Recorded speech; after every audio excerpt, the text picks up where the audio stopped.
After the breakout success of Marvel's Spider-Man in 2018, it wasn't long until we got another slice of the action in the form of Miles Morales. Of course, it's no doubt better on the PlayStation 5, but the PS4 version still manages to hold its own and presents one of the most graphically impressive games on the system. This time around, the adventure takes place during the winter, with a fitting Christmas theme that permeates throughout the entire city. The gentle, falling snow contrasts beautifully with the neon city at night and produces some of the most breathtaking visuals on the console to date. At times you'll find yourself just perching on top of a building to take in the impressive city vista. And of course, swinging through the city has never looked so good as well. The speed and general flow of the ability really adds to the overall gameplay, and thanks to the improved animations, it looks unbelievably smooth. This is also apparent during combat, which has seen several changes from a gameplay perspective, but visually still looks engaging and stylish. Effects light up the screen and emphasize each action, which adds a real weight to each and every ability that you carry out. If you were a fan of the first entry, this one is a no-brainer.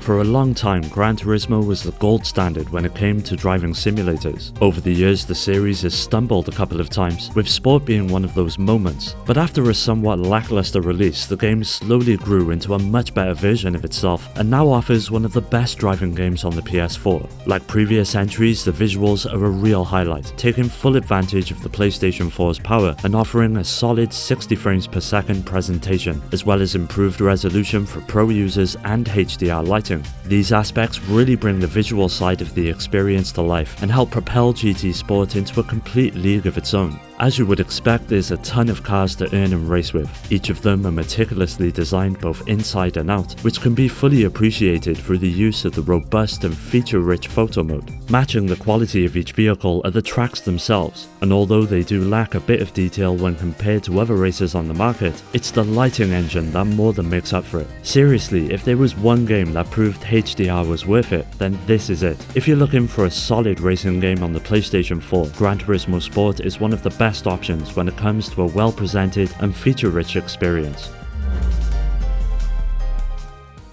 The Metal Gear Solid series has always been at the forefront when it comes to visual design. Each and every subsequent release has further pushed this notion, and Metal Gear Solid 5 was in a unique position and was built from the ground up for the newly developed Fox engine. It was a real showcase for the technology at the time, and produced a solid adventure over many different consoles. Now, from a narrative perspective, Metal Gear Solid 5 is a complete unfinished mess, but when it comes to the core gameplay and graphical presentation, it is an absolute triumph. The first thing many players will notice are the intricately detailed character models. Whether it be during gameplay or one of the many cutscenes, an incredible amount of love and care has clearly been put into their designs, and it really shows. Subtle facial animations manage to convey the emotions of characters with all the depth of a Hollywood film. Each location is vibrant and diverse as well, and although the world can be somewhat sparse, it still looks absolutely phenomenal. Adding to this is the day to night cycle that not only alters the surroundings, but also affects gameplay and how enemies react. It really is the pinnacle of the series when it comes to gameplay mechanics and visual flair. To top it all off, it all runs at a smooth 60 frames per second, and if you're lucky enough to be running a PlayStation 4 Pro, you can expect a 4K resolution as well that pushes the quality even further.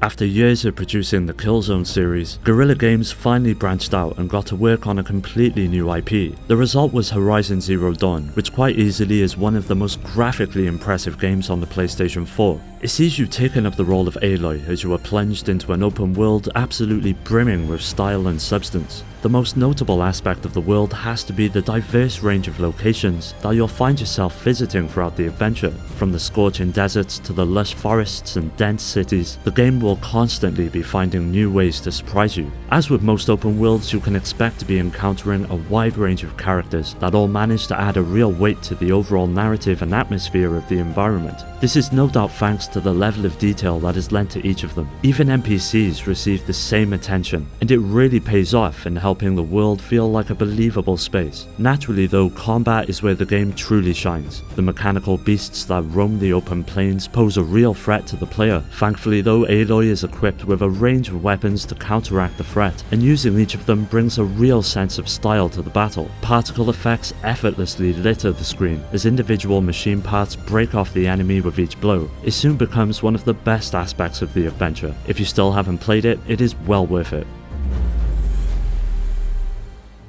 God of War was a huge departure from what had come before. The adventure was entirely reimagined for the PlayStation 4 and instead presented a much more intimate adventure involving Kratos and his son. Not all of the series' identity was lost though. Although the perspective had changed and the gameplay had been reworked, it still felt distinctively God of War, and that is no doubt due to the incredible level of visual fidelity that the series has always been well known for. It's easy to view God of War from a distance as a beautiful, polished, big budget title that hits all the major notes a great game should, and it really does, but look closer and you'll realize that it's a big game made up of a bunch of little aspects done right. A special note is the HUD, which is completely unintrusive, whilst displaying the right information when and where you need it. Couple this with the one-take camera that runs through the entire game, and what you have is one hell of an immersive journey. The range of locales bring the world to life, as well as each and every enemy you encounter all being lent the same level of detail as the last. This is especially true for many of the boss encounters that at times will fill the entire screen and dominate with their presence alone. God of War is legitimately one of the greatest games I've ever played. If you still haven't got around to it, or maybe on the fence, I highly recommend playing through it.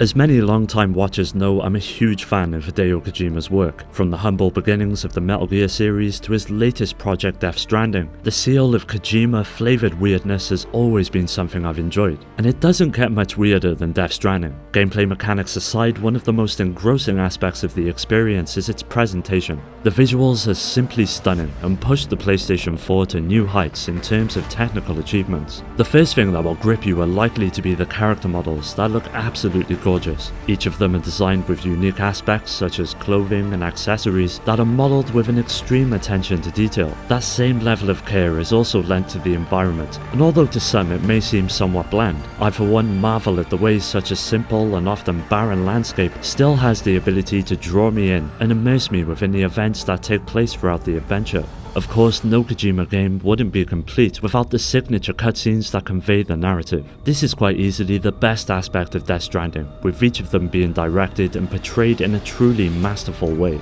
To round all of this off, if you want a version of the updated console, the Pro nets you some huge benefits, such as an improved frame rate, as well as an increase to resolution that makes playing it all the more enjoyable.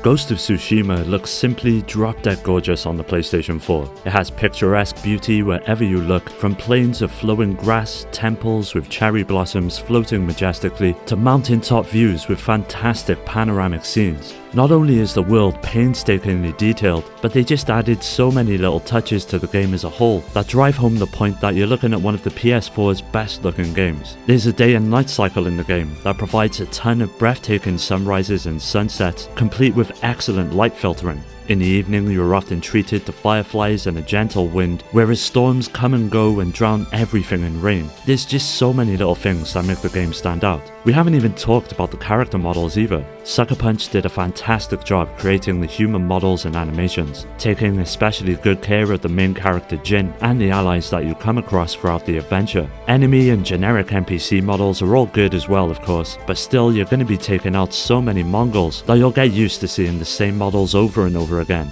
The best thing about it is that it's all presented in 4K if you're lucky enough to own a Pro, and although the frame rate is prone to a few dips when the action heats up, it's nothing that detracts from the overall experience. The Uncharted series has always been a showcase for the PlayStation. Each and every release has continued to push the bar and introduce many new aspects that help it stand out amongst the sea of competitors. Not only is Uncharted 4 technically stunning, it's bright, colourful and environmentally varied as well. You'll find yourself visiting dense jungles to crowded cities and vast open landscapes that make the fourth entry in the series one of the most diverse. It's also got some of the best animation I've ever seen in a game, especially during the cutscenes that really up the ante when it comes to the way in which the narrative is portrayed. May that be the more intimate moments between Nathan and Elena, or one of the many set pieces scattered throughout the journey. They're all equally as impressive and cement Uncharted 4 as a real accomplishment. On the gameplay front, Nathan's movement and death animations all received a massive improvement as well, as did the combat animations that make ducking and diving in between bullets all the more engrossing. It really is the little details that sell the overall quality of the presentation. If you're looking for a fun, action-packed ride, Uncharted 4 has got you covered. Seeing Final Fantasy VII Remake up and running is simply breathtaking. Having the chance to revisit the world of Midgar all these years later is a real treat. Not too surprisingly, PlayStation 1 to PS4 is a huge difference graphically. The backgrounds look especially great, the models are really detailed, and aspects that are often hard to make look believable, like hair and water, come off incredibly well. But where the remake looks its best is within battle. Naturally, things have changed since the original, with the system now taking on a sort of hybrid approach, with real-time action and having the ability to slow it down to make decisions in battle. Each particle effect and swing of your sword lights up the screen in style and adds a real weight to the on-screen action. Add to this the seamless way cutscenes blend with gameplay that results in some truly cinematic moments during combat, and what you have is one of the most engaging systems to ever come out of the series. Unfortunately though, there are some slight downsides. The game does have some problems with keeping up, at least on a regular PlayStation 4. The high-res textures often take a while to load in, making you wonder if maybe it would have been better to have the loading screen be that bit longer, instead of having to look at various environmental objects in low-res glory until it manages to load in. It's not a deal breaker by any means, but one that's worth mentioning. If you're an old fan or playing the game for the first time, Final Fantasy VII Remake will no doubt impress.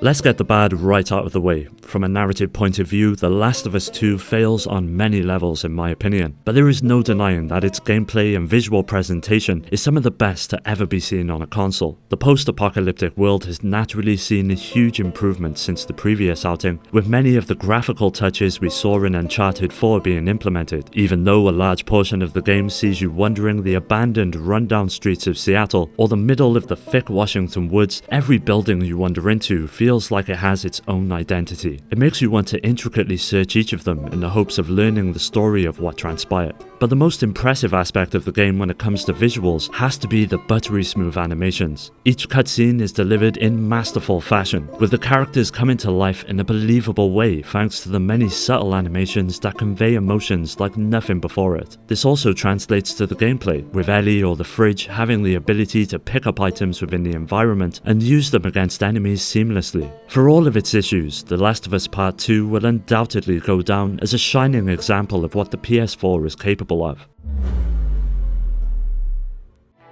When it comes to open world design, Rockstar are truly in a league of their own. After the stellar success of GTA 5, eyes were on the company to see what would come next. Enter Red Dead Redemption 2. From a technical aspect, the game shines incredibly bright. There was countless times that I would just stop what I was doing and take in the landscape around me. Seeing the plains and mountains in the sunshine constantly made me do a double take because it looked like something out of a painting. At night, as you watch the moonlight peek through the trees above you, you can't help but feel like a predator is watching you from the darkness. Carrying lanterns through the swamp and seeing the light reflect off the murky water's surface keeps you on your toes at all times. All of the environments are just as varied to keep you intrigued, but believable enough that you can see how they're all connected. The scope of the world is something to be awestruck by. Wide open spaces that you can move about freely in, and a sense of distance that really gives you the feeling of adventure and exploration in the Wild West. Well, that does it for today's video. Don't forget to hit subscribe and follow me on all of the socials to stay up to date on future videos and to take part in giveaways. You can also join our growing community on Discord and meet many like-minded gamers to continue the conversation with. I'd also like to give a special shout out to our Patreon supporters Rhino, Skill Jim, Nano, Steve and Paddy J for their continued support that helps make these videos possible. If you're interested in joining our Discord or supporting the channel through Patreon, you'll find the links in the description. As always, thanks for taking the time to watch the video. I'll catch you next time.